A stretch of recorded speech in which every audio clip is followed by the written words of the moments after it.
Hello, Sabori. This is my video explanation for question number 2. In the problem, they give us our sample variance is going to be 1.2, our population variance is going to be 1, and our x bar is going to be 2, and our n equals 101. I'll start by making a hypothesis test. H null is that population variance is less than or equal to 1. H1 is then going to be our population variance is greater than 1. We use the equation n minus 1 multiplied by population variance, n minus 1 multiplied by sample variance over population variance. So we get 101 minus 1 multiplied by 1.2 divided by 1. That gets us 120, and that's going to be our chi-squared. And when you look in the back of the book, we know we're using a 95% confidence interval. So basically, you look at our degrees of freedom is going to be 100, 101 minus 1. And then you get basically 124, because that's all the way up there at 0.05.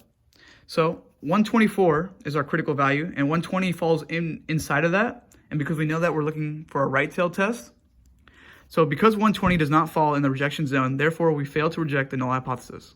That is my answer for part A. For part B, we are basically going to look for an upper confidence interval and a lower confidence interval.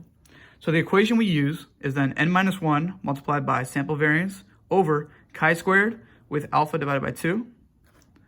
And basically, so that basically becomes chi-squared 0.025 comma 100. And for upper confidence interval, we use n minus 1 multiplied by sample variance divided by chi-squared 1 minus alpha divided by 2.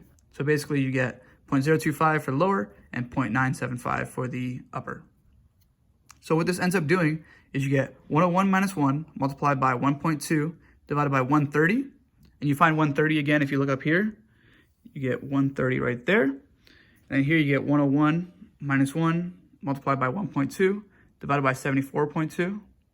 And again, you get the 74.2 by going to 97.5% all the way down, 74.2.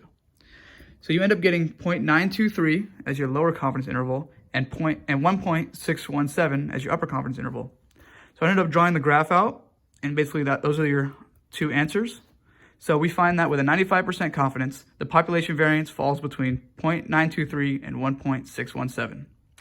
Thank you, Sabori, for listening to my explanation for question number 2.